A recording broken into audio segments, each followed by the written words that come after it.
Morning. Good morning, Rabotai. Welcome to breakfast in the class, or maybe brunch in the class. Breakfast in the class today is dedicated by Celia and Stephen Jamal in honor of their daughter Gloria's birthday. Happy birthday. And breakfast in the class is also dedicated for the refuah shlema of Tamar Bat Chuta and in honor of the marriage of Yitzchak and Kineret Tawil. Congratulations. My friends, let's learn a little something together. The Torah says, Zot HaTorah, Adam ki yamut b'oel. This is the Torah, a person, a man who dies in a tent.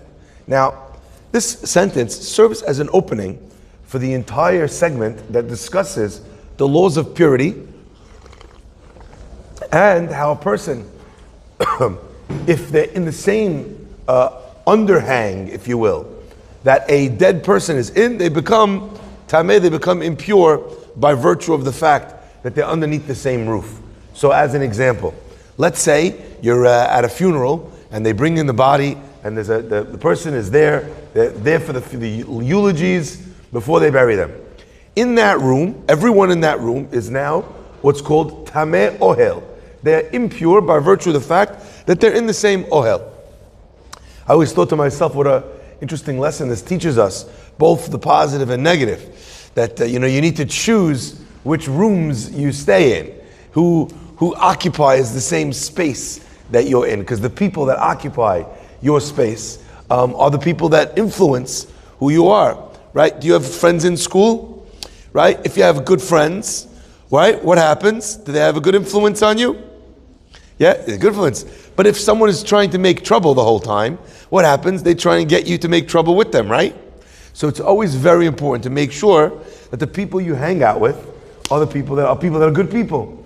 By the way, also, I always say the same way it's a lesson about the impact that others can have on you in a space. It also has to be a lesson for the impact that we have on others in a space. So as an example, let's say someone is in a bad mood. So they just feel like, something, I don't want to be in a good mood. I'm angry. I'm cynical. I'm, yelling at whoever. A lot of times I feel that that's my choice and I'm doing that and that's okay for me. The problem is that there's people in your life and the anger that you're feeling or the negativity that you're feeling and that you're bringing affects them too. And the question is, do you have a right to ruin somebody else's day? Right? So that concept of oil means the same way proximity changes or me from them to me, it also can change them from me to them. One of the challenging things of living with negative people is trying to ensure that the energy flows in the correct way and not in the other way. So as an example, you could be making the impact on them to lift them up, or they could be making the impact on you to take you down. So the question is, which way are you going to allow for that? And I've always thought to myself about, there's in the Torah, there's two examples of a safe space that was created.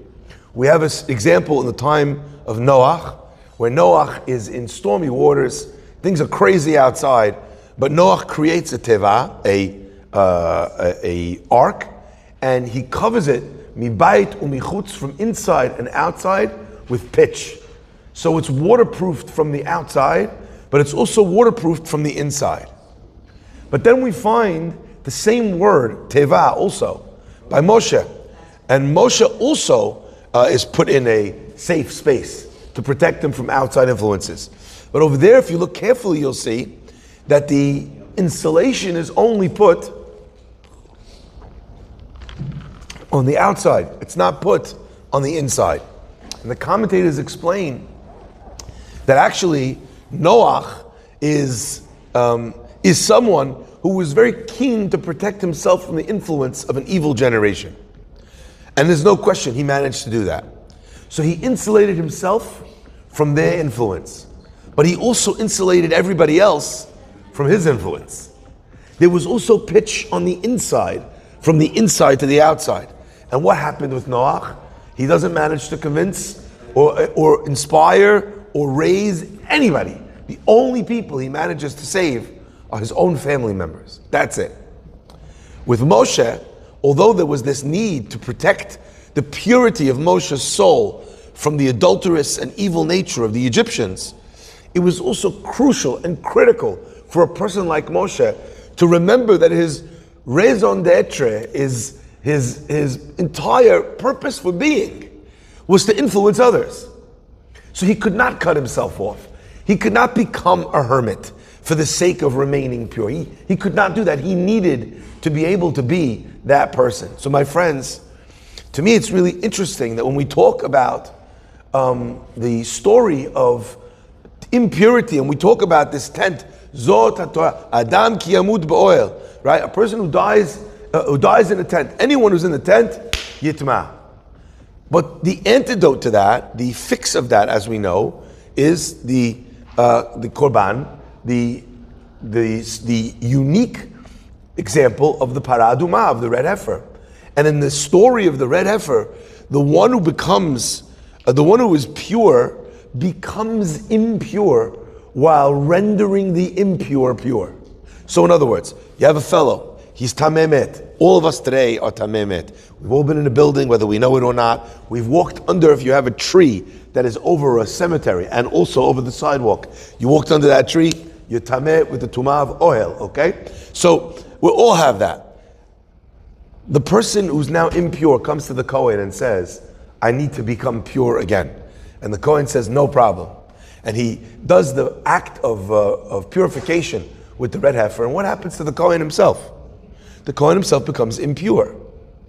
This is the power of the lesson of Zot HaTorah in the context of the red heifer, where Moshe says, listen, I want to maintain the sense of purity here, but I also know that in order to be able to influence and inspire others, I actually need to go to that space. And even if it means lowering myself a little bit, right? So long as I can maintain who I am, it's worth doing that for the sake of what better benefit and what betterment I can bring to people around me. So that's why we learn about this concept, Zot HaTorah Adam ki yamut ba'oel, in the context and in the against the background of Parah Adumah. But my friends, I want to widen the scope with you for 1 second today.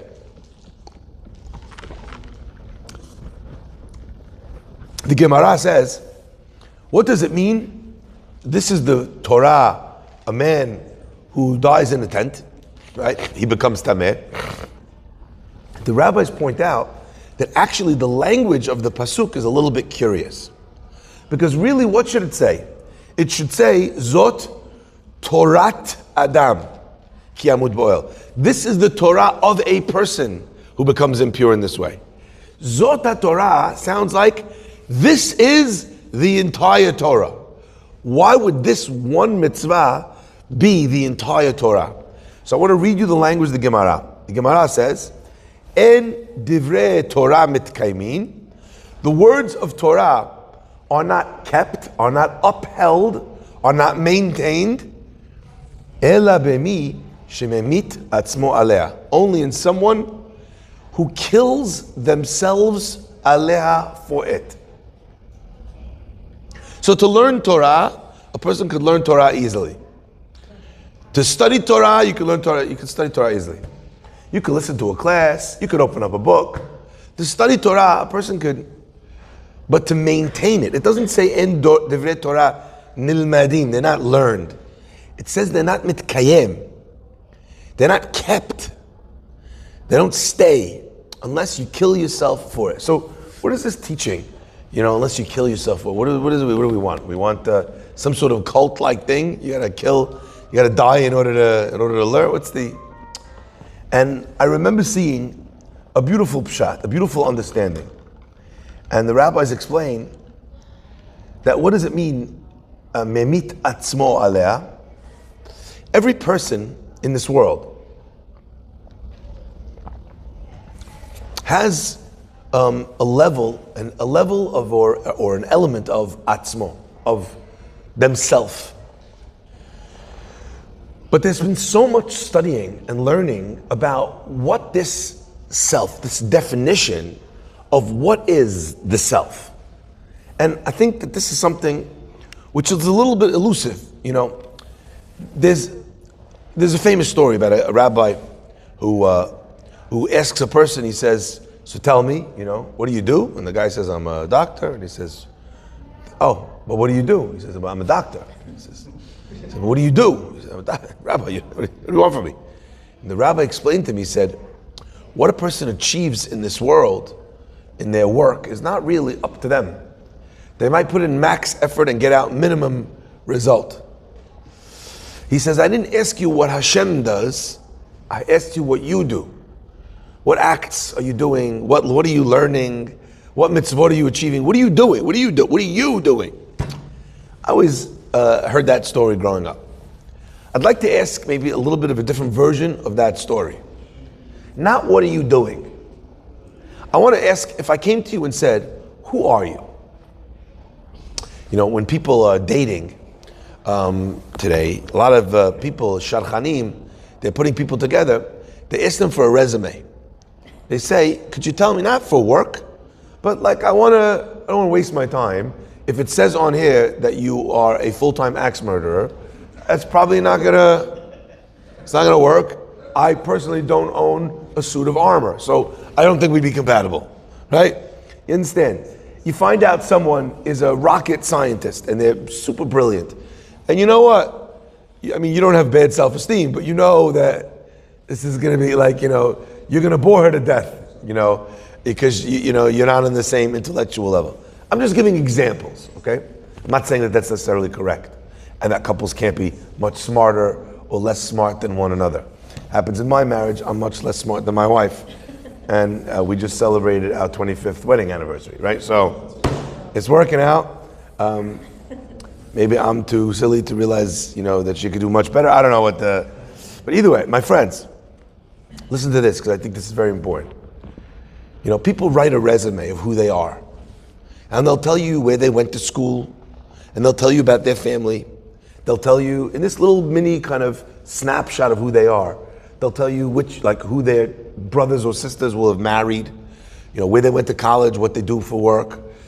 Here's some references you could call, if you want to see, about the type of person I am. That's what a regular shidduch or dating resume looks like. But, none of those questions actually answered who you are. People like to say, I like long walks on the beach. I'm not sure what that says about you. I don't know, what does that say? No one says, I don't think it says anything. But there's a lot of people who take Ubers that says something, and a lot of people who walk and that says, I'd rather be with someone who walks. In my life, I've never seen on a resume someone says, I do not take Ubers. I've never seen that. That is an accurate saying, by the way. If someone would write, I don't take the bridge or the tunnel, they would tell you something that would indicate that they like spending less money or they don't care about spending more. That might be helpful, but it's not, people don't put that in. So when a person is, if you ask a person who they are, to define or to describe themselves, many people actually would be very either uncomfortable or unable to describe themselves. And it's a tragedy of our era, of our day, that people have not spent any time getting to know themselves. So let's try and take a little bit of a snapshot about what this Gemara is teaching us. A person's self is constructed of, is made of the things that they consistently do. Not something that they did. Someone will tell you, I climbed Mount Kilimanjaro. They want you to be impressed with their physical fitness or with their determination, and they might be a determined person. But you don't prove anything to me by telling me that you did something one time. If you told me, I am constantly climbing Mount Kilimanjaro, that would tell me a lot. What do you do consistently? What do you engage in all the time? What do you love to do? How do you love to act? What are your character traits? Where are your leanings? It's interesting. The self is not only made up of what you naturally are. Let's say I'm a person that's very impatient. I have no time for anybody ever. You know what? Not because I have other things to do. People think sometimes that if you're a busy person, automatically you're impatient. It's not true. A person may have many jobs. Imagine a surgeon who has 30 surgeries scheduled for today. He's going to save 30 lives in one day because he does a very simple, very effective technique that will save lives. Now imagine someone in between surgeries stops him and says, how about them Yankees? Guy says, listen, it's a tough way, been sliding a bit. Bronx Bombers, we are totally living up to our name, we are bombing. Yeah? Guy says, we start to want to talk about this, want to talk about that. The guy says, listen, I need to run. Is that a person who's impatient? No, he needs to be with his patient. Right? You were not scheduled at this point. I'd love to be able to have extra time for you, but not having unlimited amounts of time just makes you a human being. I'm sorry, you'd like to have this conversation? I would love to have it with you. I can't have it now. That does not make you impatient. But imagine a person who has nowhere to go, who has nothing to do, just doesn't have time for people. That's an impatient person. So now let's imagine that fellow, a fellow who's not busy, but just cannot be bothered to chat with people about their problems, about what they need, about how they can help. Imagine that person. Would we call them impatient? I might. Depends on one thing. Tanya's shaking her head. What does it depend on? Listen to this. Sorry?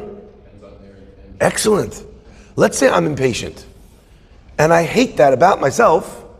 I don't like the fact that I don't have the attention, I'm ADD and I can't sit here focused on you telling me about something that's going on in your life. But I'm trying.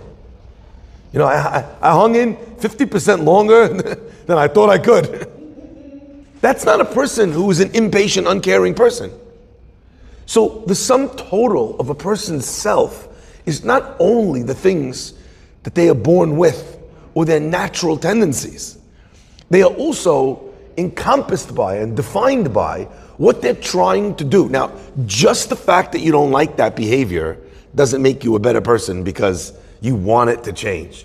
But if you're actively working on your anger, on your impatience, on your selfishness, on your stinginess, if you're actively working, and you know what, you're seeing growth, that's heroic.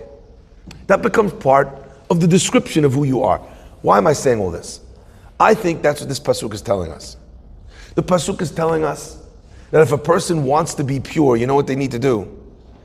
They need to take out a sharpshooting sniper gun, find the elements of themselves that are dragging down the ship, and eliminate them.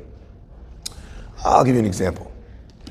Last night, the air conditioning in my place was not working.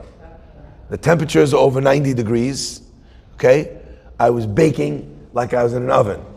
Okay, I'm a schwitzer anyway, as many of you guys will know. But to schwitz like that for many hours at a time, I'm not built for that. All right. You get up, you look at the panel. It says error 2503. It's like, oh, if only I had realized earlier. See, I'd gone through 2,502 options, but then I gave up. So close, had I just pushed one more. Anyway, I still don't know what it means. But I'll tell you one thing. You know what an error code is designed to do? It's designed to tell you, sorry? Placate. Make you call an air conditioner repairman. You know what it's designed to do? It's designed to tell you all these other things are not the problem. Like the problem is not that you don't have enough Freon. The problem is not that the unit is not plugged in. The problem is not that it's not, emitting the exhaust and pushing the hot. That none of these are the problems. This specific wire, that specific sensor, this specific issue, this is the nikuda. This is the point. Error codes are incredibly important because what it allows you to do is it allows you to not throw out the baby with the bathwater. I don't know if everyone is familiar with that euphemism. You have a baby in the bath, your bath water's dirty, you want to throw out the bath water. People don't know, they throw out the baby together with the bath water. Why? Because they have no way of differentiating between the non-problem parts and the problem parts. People today, when their life is not what they wish it would be, throw the baby out with the bathwater. They take out a howitzer. Anyone know what that is? Howitzer? Howitzer. No, it's definitely with a W. Howitzer. Howitzer. You look like a very dangerous lady in my eyes right now. Expert on a howitzer. Okay. I would not have guessed, by the way, that you were going undercover with that baseball cap. I don't know if you could lift a howitzer, by the way. Howitzer is a massively powerful gun. That is way too much knowledge. The two of you need to get checked again by security. 155 millimeter, you said? 155 millimeter shells. Just to be clear, a regular handgun is 9 millimeter. So 150 millimeter is more millimeters. Okay. If you have a mosquito that keeps you up the whole night, you see how bad your midot are when you find that mosquito. You don't just say, I'm so sorry, your time here is done. Right? You like take a giant book, slam it against the wall, and then when you look and you see it crushed against the wall, you're like, yes! Right? That is when you see that your midot are not so refined. Especially after I bit you 6 times in the night. That's me after I get bitten by a mosquito. And then it woke me up to tell me about it. With the zzz. Okay. My friends, that's what people do. They encounter a problem in their life, and it can manifest, it can pop up anywhere. And it upsets them. Something happened, it was really painful, because I did something that was so silly, it was so stupid, it was so petty, and I ruined something. So what do? We take the whole of ourselves and we throw out the baby with the bathwater. We just take a howitzer to the whole person. Howitzer. Howitzer is the Hasidish version. Maybe that's the howitzer. Yeah, do you guys understand? The Torah here is telling us that if a person wants Torah to stay in their life, they need to be memit et atzmo. They need to find parts of themselves to kill. But not the whole self. What's the error code? I'm generally a good person. I'm generally a giving person. I'm generally this. Being down on the whole person, what does it do? It makes you throw away everything. It makes you dysfunctional because you're not functioning. That's what dysfunctional means. You're not functioning. You're incapable of functioning correctly. The Torah's design is to point out with an error code, this is where you went off. This behavior that was natural to you, that you learned in your childhood, right? It was nurtured or natured into you. This is the piece that we need to get rid of if you want divrei Torah to be mitkaimin in me. You want to have a good marriage. What do you need to do? Telling yourself, I'm a terrible person, dictates that you're going to have a terrible marriage. Telling yourself that you're useless, that you don't know how to be nice, that's going to ruin everything. Because when you don't believe you can do something at all, you stop trying to do things. The worst thing that a kid could have who's misbehaving, a kid who's rebelling, the last thing you ever want to tell a rebelling kid is that they are a rebel. Rebelling does not a rebel make.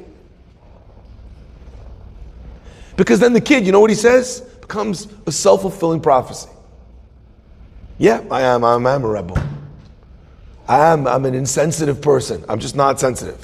It's not that you're not sensitive. It's that if you have not eaten food, you get hangry. You ever meet people like that? Oof.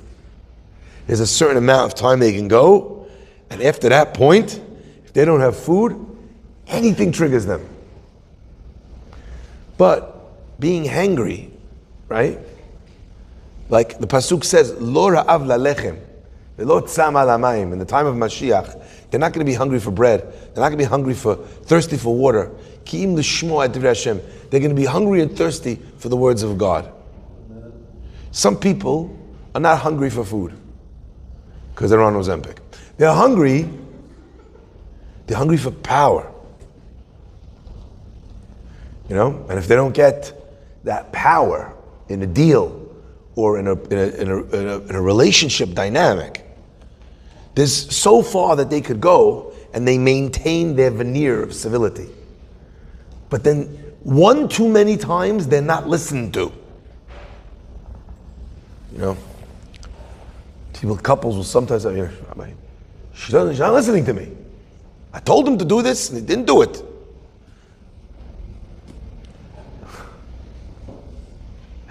I've signed many ketubahs. Never have I seen in any ketubah that I've ever signed or written, and I will listen to everything that she says and do it. I never saw that. I never saw under the chuppah, you know, when he gives her the ring, she takes the ring and she says, I will do this on condition that you have to do everything that I say. Now, is it reasonable that couples should listen to one another? Absolutely. Is it reasonable that they should seek to try and fulfill each other's wishes? Absolutely. But the idea that I said something, so they owe me it being done. Where? Why? I had someone complaining to me once, you know, I didn't sign up for this. What didn't she sign up for? Husband was making a certain amount of money. He's a pretty simple guy. He's happy with that amount of money. What does he want to do on the weekends? Wants to play baseball. What time does he want to get home? Wants to get home at 5 p.m. He wants to see the kids, have dinner, do homework with them, go shoot hoops on the thing. She says, you know, I see other people. They have this, they have that, their husbands. The guy, I don't know, he doesn't have a spark. I mean, we're getting by. It's not like we don't have, but like, I said, did you make up like an amount of money before you got married that he would have to bring home for you to stay in this marriage, for you to be happy in this marriage? Did you make that up with him? Was there like a number? Did you say like what kind of car? Which vacation? Did you say like, was that? So I said, you want something. He doesn't want that thing. Who says he has to go get that thing? Where does it say that? Now obviously, you guys have some talking to do.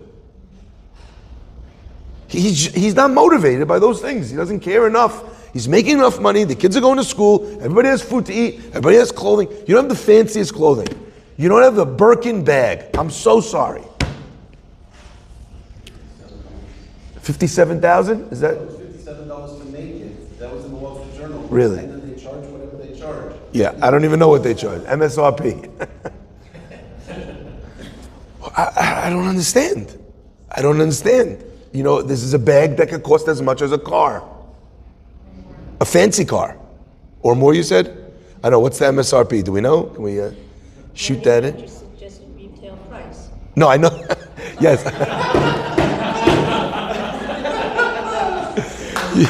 You got me twice today. Oh gosh. I think it's like $20,000 or $30,000. Is someone Googling? This is for a handbag? Yes, for a handbag. More than that. Way more than that.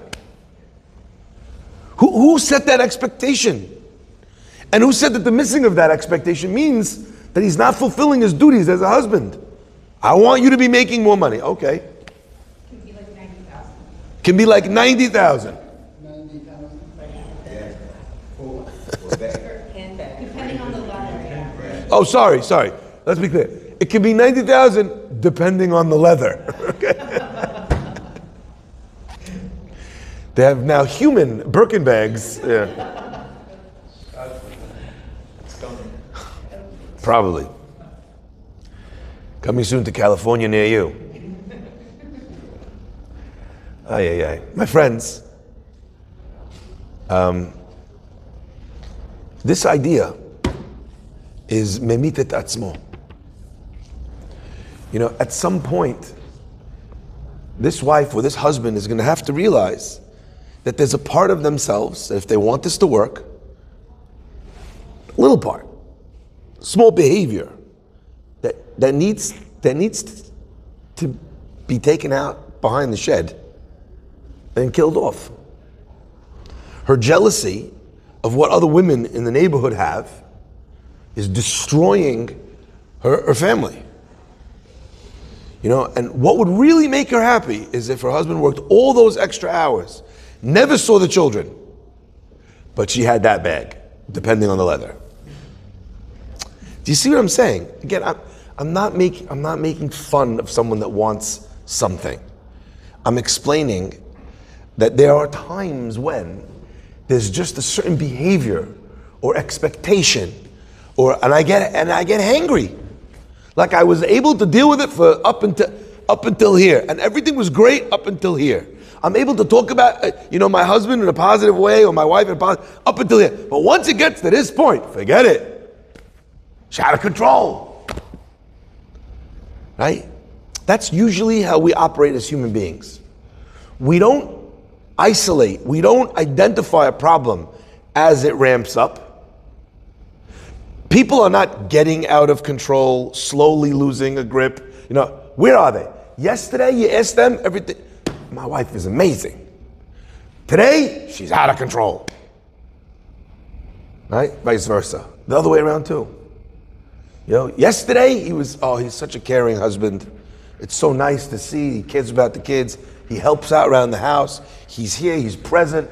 He loves doing all these things. That's what she said yesterday. Today, I'm up till here. That veneer that we present, instead of actually dealing with the issue or the problem as it's picking its head up above the parapet. Yeah? My friends, that's what I think our Torah is telling us with this line. Zot Torah Adam ki yamut ba'oel. And I like all the time to think to myself that there's not all that many things. And I'll give you an example where this will end. I want you to imagine that in another universe, there's a version of you that's perfect. Could you imagine such a thing? Some people think that's them in this current universe, right? But I'm talking about realists. Could you imagine a perfect version of you? In what way is the current version of you and the perfect version of you different? How do they differ?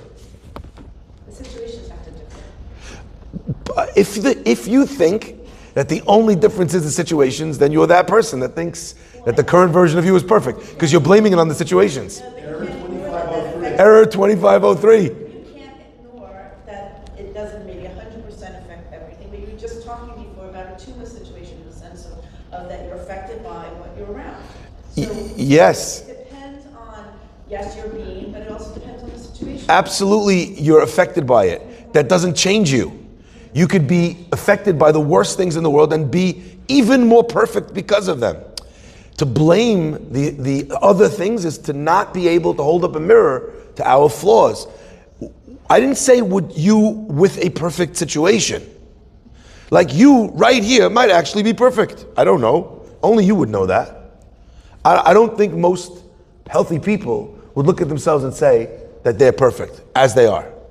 There's no question that I need to grow in many ways. But here's the interesting thing. The difference between myself currently and my perfect self is actually not that big.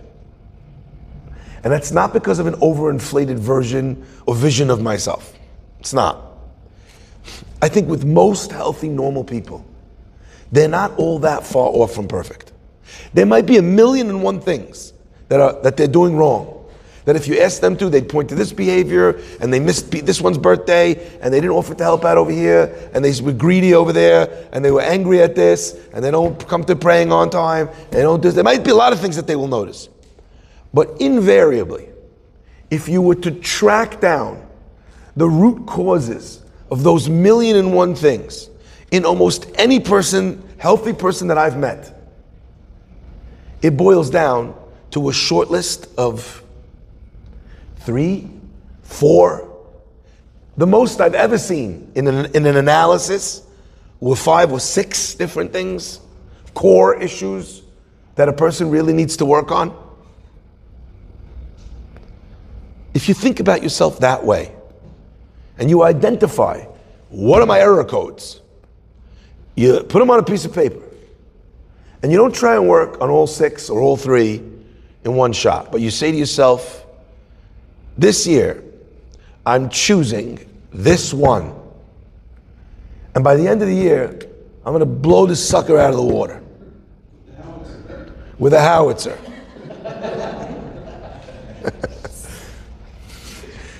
If you can't afford the howitzer because of its MSRP,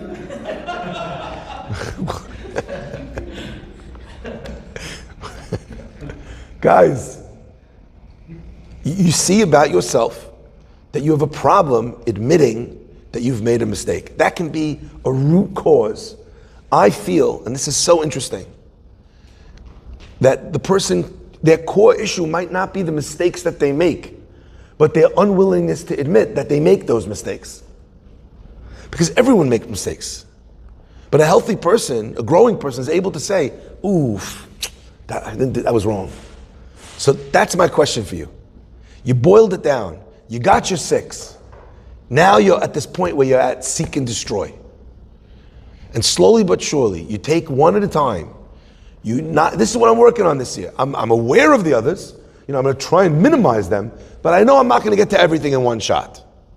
Because if you're a jack of all trades, you're a master of none.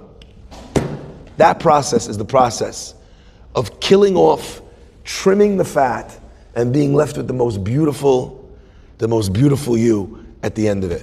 You ever go to a wedding and the person starts cutting you a slice of the steak and there's all the fat on either end, and you just ask him, would you mind?